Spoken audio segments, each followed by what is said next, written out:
Então, vamos lá, meus queridos, um bom dia para vocês. Nós hoje vamos corrigir a página 48 e a página 49 do nosso livro didático, certo? Companhia das Ciências, do 9º ano. Então, vamos para a primeira página, página 48. Na seção Atividades, pense e resolva. Percebam aí que vocês conseguem enxergar o livro de vocês aí na tela, tá bom? Então, vamos corrigir essa questão. Primeira questão. Observe as fotografias abaixo e destaque 3 características físicas que sejam semelhantes entre os indivíduos em cada uma das famílias. Compare com as características destacadas por seus colegas. Avalie se foram as mesmas e foi difícil identificá-las. O que se pode concluir a respeito de características que são comuns e variáveis à espécie humana neste caso? Então, aqui eu tenho a figura, né, de 2 famílias, e aí ele pede justamente para comparar as características desses 2 grupos, dessas famílias, tá? E aí, o que você tem que observar? Então, você tem que observar a cor do cabelo, formato do nariz, dos lábios, dos olhos, certo? E a gente tem que concluir que algumas características elas são comuns a todos os seres humanos, como a forma e as partes do corpo. Outras características são variáveis, como a cor da pele, a cor dos olhos, o formato do rosto, entre outros. Então, percebam que a gente tem um formato geral, então cabeça, dois membros inferiores, 2 membros superiores, a quantidade de órgãos, a quantidade de cromossomos. Tudo isso vai influenciar em caracterizar uma determinada espécie. Só que essa espécie ela tem uma grande variação dentro dela. E é justamente essas características que são variáveis que vão formar e caracterizar esses indivíduos. Então, essas características variáveis, que também são dadas pela genética, elas são a cor dos olhos, a cor da pele, o formato do rosto, o formato do nariz, o tipo de cabelo, a cor do cabelo, certo?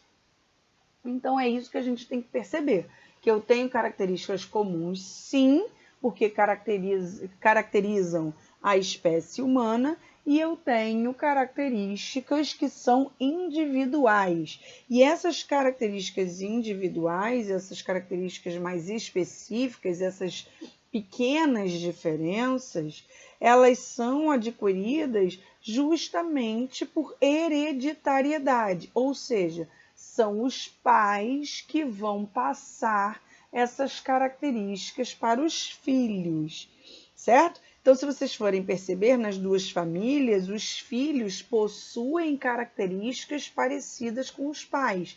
Eles não são idênticos por causa da variabilidade genética, mas eles possuem características bem similares entre os pais. Tudo bem? Então, essa aí é a resposta da número 1. Vamos para a questão número 2. Leia os 2 textos a seguir e indique em qual perspectiva cada um deles se fundamenta, no fixismo ou no transformismo. Texto 1. Para os teólogos, especialistas que estudam assuntos que envolvem Deus e suas relações com o ser humano e com o universo, todos os seres foram criados por Deus. Como Deus é perfeito, suas criações também são perfeitas. Por esse motivo, as espécies foram colocadas no mundo em um ambiente apropriado, isto é, adaptadas ao ambiente, e permanecem assim imutáveis. Certo? Esse foi o primeiro texto. E o texto número 2? Os naturalistas, independentemente de suas crenças em Deus, defendem que as espécies surgem por mecanismos e que o ambiente possui um papel importante. Então, vamos classificar esses textos em fixismo ou transformismo. Então, o que eu tenho aqui, ó? No texto 1, o texto 1, ele indica justamente o quê? Ele indica que todos os seres vivos foram criados por Deus. Como Deus é perfeito, todos os seres vivos são perfeitos. E por causa disso, as espécies são colocadas num ambiente apropriado. E outra coisa importante, ele termina a frase falando que elas são imutáveis, certo? Então aqui eu tenho o fixismo ou o criacionismo para muitos autores, certo? Então o que é o fixismo? O fixismo é aquela teoria, aquela ideia de que todos os organismos são criados por Deus e eles não sofrem em momento nenhum evolução. Eles foram criados por Deus e estão da mesma maneira até hoje, porque eles são perfeitos para se adaptar ao ambiente em que foram colocados, certo? E o segundo texto, ele fala justamente que as espécies surgem por mecanismos que o ambiente possui um papel importante. Então, esse segundo texto, eu estou falando do transformismo, ou seja, do evolucionismo. Então, o que eu tenho aqui? As espécies, elas vão sofrendo seleção natural.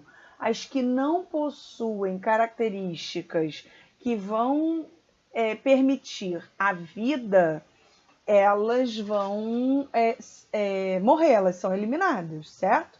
Se elas têm características que permitem a sua sobrevida no ambiente, elas continuam vivas e continuam passando seus genes adiante. Ou seja, eu tenho um ambiente completamente equilibrado. Esse ambiente mudou por algum motivo.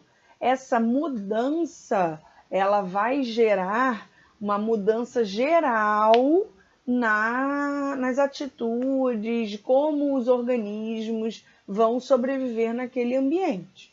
Isso significa dizer, quem já tem características suficientes para continuar sobrevivendo com essa mudança, são selecionados positivamente. Eles continuam vivos e passam seus genes adiante.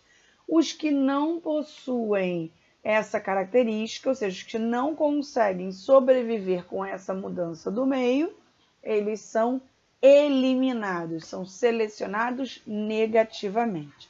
Então, aqui na questão número 2, nós temos justamente o texto 1 com o fixismo e o texto 2 com o transformismo, que é, no caso, a teoria da evolução, em que as espécies são selecionadas por causa das mudanças do meio. Só sobrevive aquele que é mais adaptado ao meio. E cuidado com isso, gente.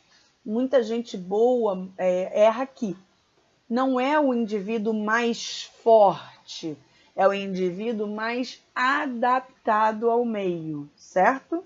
Então, se vocês forem ver agora no ambiente que a gente está vivendo, né, eu tenho vários indivíduos fortes, né, organismos complexos que estão morrendo pela atuação do vírus da Covid-19.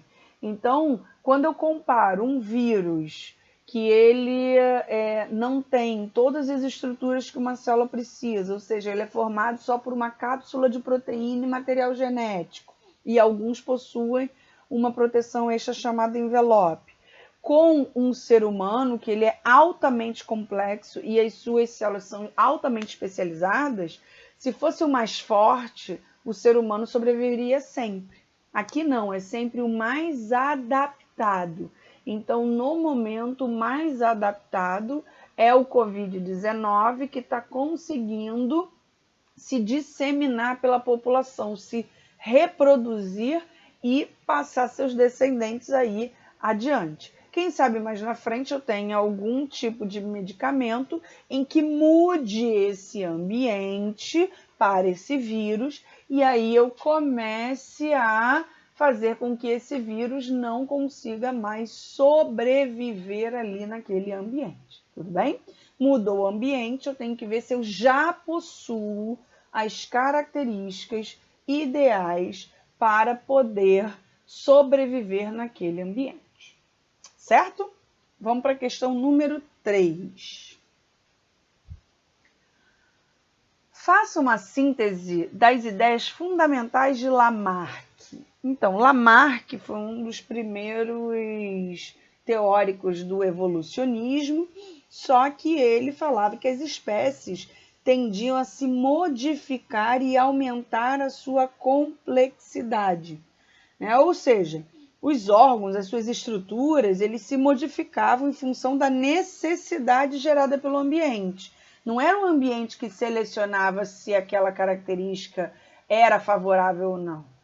Os organismos é que se modificavam em função da necessidade de sobrevivência. Então, ele tinha a lei do uso e do desuso. Quanto mais eu usava um órgão, mais ele se desenvolvia. Quanto menos eu usava o órgão, mais ele atrofiava, certo? Então, o que eu tenho aqui de importante? Né? O clássico exemplo do pescoço da girafa. Né? Então, antigamente, eu tinha girafas de pescoço curto e girafas de pescoço longo. Né? O alimento rasteiro foi acabando. E aí, pela ideia do Lamarck, né? Ou seja, pelo uso e pelo desuso, as girafas de pescoço curto, elas foram esticando o pescoço de uma tal maneira que elas conseguiram crescer, aumentar o tamanho desse pescoço e chegar lá no alimento, ou seja, na copa da árvore para sobreviver. Então, essa é a ideia fundamental de Lamarck, o uso e desuso. Quanto mais eu uso um determinado órgão, uma determinada parte do meu corpo, mais eu vou desenvolvê-lo. Quanto menos eu uso, ele atrofia. Então, a ideia dele fala justamente isso, que as espécies tendem a se modificar de acordo com o meio para sobreviver. Tudo bem? Então, vamos para a questão número 4. Os cientistas aceitam a hipótese de que as serpentes evoluíram de ancestrais comuns aos lagartos. Explique como poderia ter ocorrido esse processo segundo a teoria lamarquista. Então, já falamos um pouquinho de Lamarck, agora vamos falar do exemplo aí das serpentes. Então, segundo a teoria lamarquista, as serpentes, por uma pressão do meio, por essa mudança do meio, elas deixaram de usar as suas pernas. E pela lei do uso e desuso, se elas deixaram de usar as suas pernas, significa que com o tempo essas pernas acabaram se atrofiando.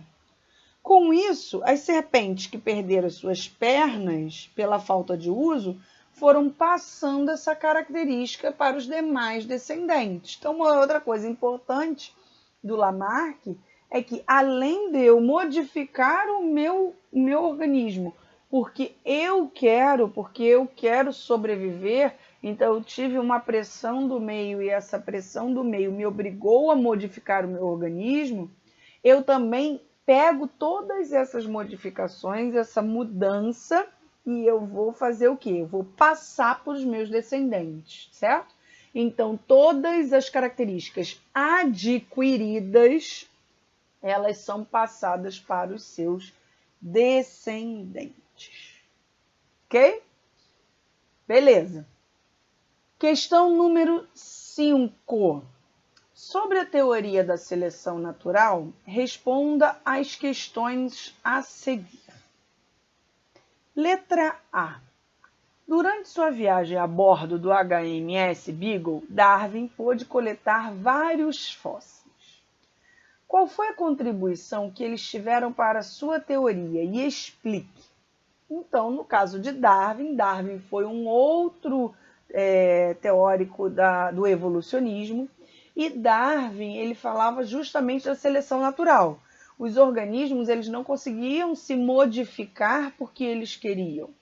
Darwin falava exatamente o quê? As características elas surgiam por mudanças, por mutação. Então, o organismo teve uma mutação, uma mudança no organismo ocorreu, e enquanto o meio não selecionar aquele organismo com aquela mudança ali continua com ele, tá? Se ocorrer uma mudança, essa mudança é negativa, o meio vai selecionar esse organismo negativamente. Se ocorreu uma mudança, uma mutação que é aleatória e ao acaso, e esse organismo conseguiu sobreviver às mudanças do ambiente, ele foi selecionado positivamente, certo? Então, ele sobreviveu. Aí a questão pergunta justamente sobre os fósseis, né? Que durante a viagem dele, ele coletou vários fósseis. E pergunta aí qual foi a contribuição que eles tiveram para a sua teoria, certo?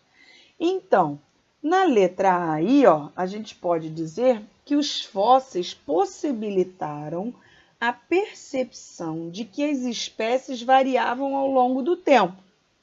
Essa constatação se deu principalmente a comparar os fósseis de alguns organismos, certo? Então, ele pegou e comparou organismos e ele foi percebendo que esses organismos tinham características muito semelhantes e que muitos desses organismos originavam outros. Então, por causa dos fósseis, né, eu tive aí um rastro, uma história contada, mostrando como um organismo foi modificando por causa da mutação, foi sendo selecionado e foi dando origem a novos organismos.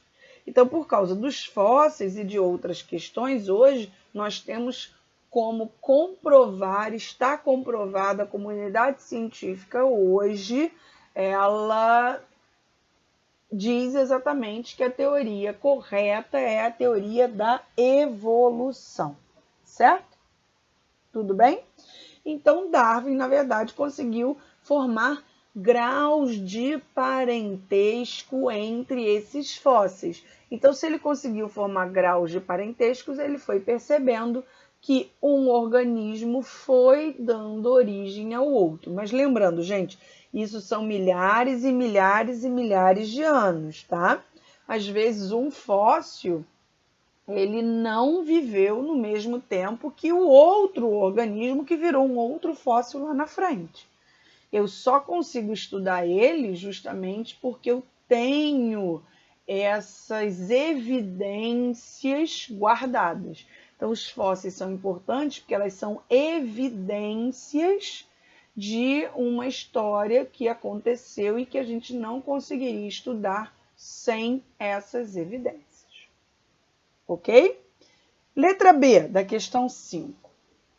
Outro aspecto observado por Darwin durante a viagem, só compreendido após a volta à Inglaterra, foi o caso dos tentilhões de Galápagos. Tentilhões são aves. De que forma essas aves contribuíram para a formulação da teoria da seleção natural? Então, Darwin observou em Galápagos que os tentilhões eram bem diferentes entre si. Quando ele voltou à Inglaterra, com o auxílio de um especialista, um amigo dele, que é um especialista em aves, Darwin verificou que os tentilhões eram espécies de um mesmo gênero. Isso, posteriormente, o levou a concluir que as espécies variavam em função do ambiente que viviam e que essas variações se relacionavam com as adaptações dos tentilhões ao tipo de alimento disponível na ilha em que habitavam. Então, o que vai acontecer aqui? Simples, só repetindo, gente. O que eu tenho? Eu tenho pequenas variações dentro das espécies, justamente por quê? Porque eu tenho adaptações a ambientes. Então, os organismos, eles vão se adaptando ao tipo de alimentação, ao tipo de clima, ao tipo de vegetação. Então, às vezes, uma mesma espécie, ela consegue ter uma adaptação em ambientes diferentes. Então, a gente pode ver isso com a nossa espécie humana, né? Eu tenho aqui, por exemplo, organismos que são super adaptados ao extremo calor. E eu já tenho organismos que são super adaptados ao frio. Então, nós temos, por exemplo, pessoas vivendo muito próximo ao Equador e eu tenho pessoas vivendo nos polos, tá? Então, é a mesma espécie? É a mesma espécie, só que eles têm aí pequenas variações, pequenas adaptações para sobreviver àquele meio. Tudo bem? Então, vamos para a questão número 6.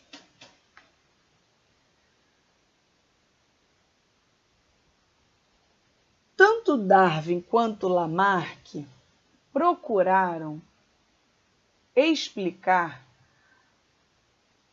como os seres vivos sofriam mudanças ao longo do tempo. Observe as ilustrações a seguir sobre a evolução dos ouriços cacheiros em uma ilha e, com base no que estudou nesse capítulo, responda. Então, na primeira, aqui na coluninha da esquerda, nós temos todos os tentilhões marrons, depois os tentilhões mais clarinhos e, por último, esses tentilhões mais dourados. Ou seja, todas as espécies, todos os indivíduos das espécies mudaram ao mesmo tempo. Na coluna da direita, eu já tenho aqui tentilhões marrons, tentilhões castanhos e tentilhões dourados, certo?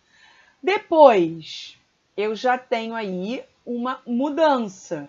Então, eu tive aí um aumento dos tentilhões dourados e uma diminuição dos tentilhões marrons. E no último quadrinho, nós vimos a eliminação dos tentilhões marrons e aí um maior aumento dos tentilhões dourados. E aí na letra A ele pergunta: em qual delas a explicação para a evolução dos ouriços cacheiros está mais de acordo com a teoria de Lamarck e em qual está mais de acordo com a teoria de Darwin? Então, o que a gente tem aqui? Se a gente for ver a primeira ilustração, a ilustração aí da esquerda, esta ilustração aqui, a gente vai perceber que ela está mais de acordo com a teoria de Lamarck. E essa coluninha aqui da direita, ela vai estar mais de acordo com a teoria de Darwin. E aí, na letra B, eles pedem, explique como você chegou à resposta anterior. Gente, simples.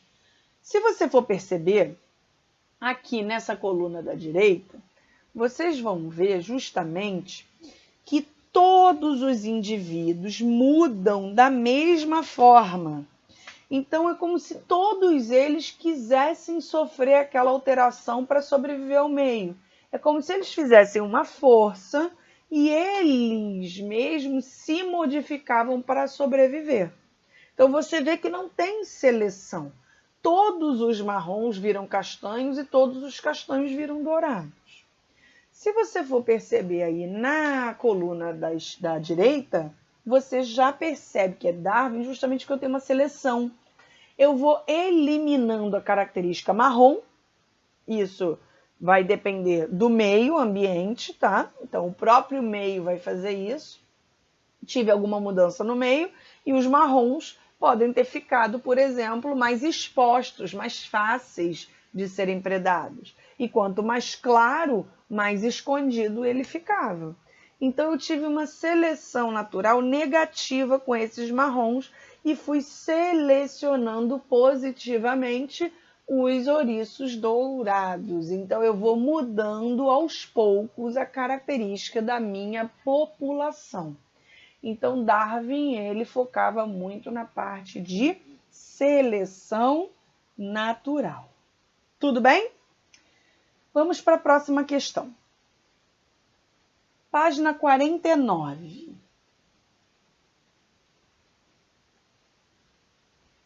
Questão número 7. Analise e classifique os exemplos a seguir, como camuflagem ou mimetismo. Então, aqui, rapidinho, só para a gente diferenciar. Mimetismo é quando um organismo inofensivo imita as cores, o formato, ele imita de alguma maneira um organismo que é perigoso, que é venenoso, que ataca, alguma coisa desse estilo, certo? Então, o que vai acontecer aqui? Mimetismo, um organismo inofensivo imita, ele se parece com um outro que pode causar problemas para o seu predador. E a camuflagem é quando o organismo ele se camufla, ele some no meio. Você olha assim para a paisagem, você não consegue enxergar ele. Ele está lá, mas ele está bem camuflado. Ele se confunde com o ambiente que ele está, certo? Então vamos ver lá. Nos casos de mimetismo, indique-se somente uma ou se as duas espécies envolvidas são beneficiadas. Então vamos ver a letra A. As listas pretas e amarelas identificam as vespas como organismos que podem ser agressivos quando molestados por um predador. Então essa primeira foto aqui, ó, é uma vespa. Percebam que quanto mais colorido o organismo for, mais ele está avisando ao predador: eu sou perigoso. Então, todos aqueles organismos que têm cores muito fortes, amarelo, preto, vermelho, né, laranja, aquela coisa mais fluorescente, ele está avisando, tá? É um aviso: eu sou perigoso. Então, percebam que essa vespa, ela está avisando, tá? Ela é preta e ela tem várias partes amarelas. Então, ela tem esse contraste de cores aí que vai avisar o predador: eu sou perigosa, certo? E a mosca, essa fotografia aqui embaixo, ela tem esse mesmo padrão de listras, porém ela é inofensiva. E aí, nessa letra A, qual seria o caso? Mimetismo ou seria a camuflagem? O que vocês acham? Nesse primeiro caso aí, da vespa com a mosca, é um caso de mimetismo, em que as duas espécies são beneficiadas, certo? Por quê? Quando o predador ele tem uma experiência desagradável com a vespa, né, ele sofre lá uma ferroada da vespa, ele vai associar essas listas pretas e amarelas, certo? A algo perigoso. Então, tanto a vespa quanto a mosca, elas são evitadas pelo predador.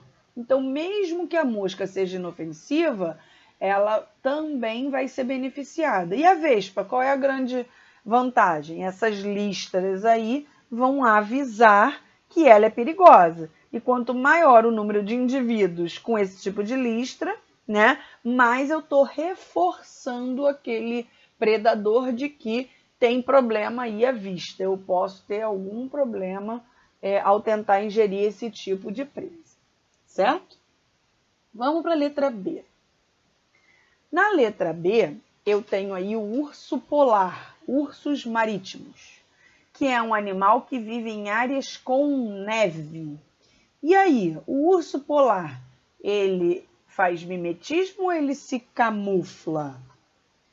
Fácil, né, gente? O urso polar vai se camuflar. Ele vive em um local onde tem neve, gelo, e é tudo muito branco. Se ele é branco também, ele se mistura ao meio. Se ele se mistura ao meio, ele se camufla. Então, se eu pegar um urso branco, né, a 15 quilômetros de você e ele começar a correr, você só vai perceber ele quando ele já estiver em cima de você. Se eu pego um urso marrom, por exemplo, você já consegue enxergar ele bem longe. Então, por que eu tenho o urso branco justamente nesses ambientes brancos? Porque eles foram selecionados positivamente. Os que conseguiam camuflar, eles conseguiam sobreviver, conseguiam aí se alimentar das suas presas, tá? Então, nesse caso aí da letra B, do urso polar, nós temos uma camuflagem. Ele se esconde no meio, ele acaba se misturando a esse meio, não consigo perceber. Letra C. As lagartas da espécie Hemeroplanis caterpillar, quando se sentem ameaçadas, esticam o corpo e erguem a cabeça. Olha só que bonitinho. Essa é a lagarta. Com esse comportamento, fazem surgir um par de falsos olhos e ficam muito parecidas com uma serpente. E aí, o que vocês acham que é a letra C? Letra C, se elas estão muito parecidas com uma serpente, a letra C, gente, só pode ser mimetismo. Essas lagartas, elas estão imitando serpentes e assim elas são evitadas pelos predadores. Por quê? Porque os predadores vão olhar e vão achar que é um animal perigoso, tá? Então, nesse caso aí, quem está se dando bem é a lagarta. Então, apenas a lagarta é beneficiada por essa imitação, correto? Letra D. A água viva, Aurélia Aurita, na água é praticamente transparente. E aí, gente, mimetismo ou camuflagem?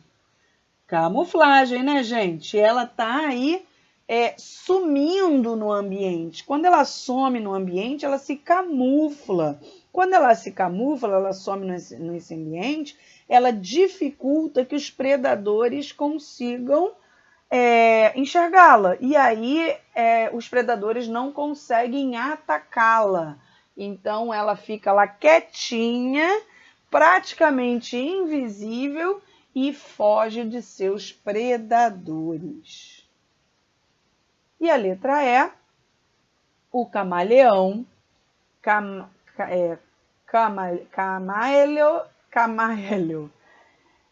pode mudar de cor de acordo com o ambiente em que vive e assim confundir seus predadores. Quando está sob a grama, por exemplo, torna-se verde e sobre um tronco de árvore marrom. E aí, gente, o que vocês acham que é? Ele está imitando algum organismo? Não, ele está, na verdade, sumindo no ambiente. Então, se ele está sumindo no ambiente, ele está se camuflando, ele desaparece, então o predador não enxerga. Ele acaba se dando bem justamente por causa disso. Ele some no ambiente, então ele não é alvo do predador. Tudo bem? Beleza, então. Então, gente, a gente termina aqui a correção da página 48 e da página 49. E lá na plataforma eu vou já deixar alguns exercícios para vocês continuarem nesse capítulo. E depois a gente entra no capítulo 4, justamente com matéria nova, falando de o parentesco das espécies, tá bom? Qualquer dúvida pode mandar, tem o chat, pode mandar para mim. Eu vou estar sempre à disposição de vocês.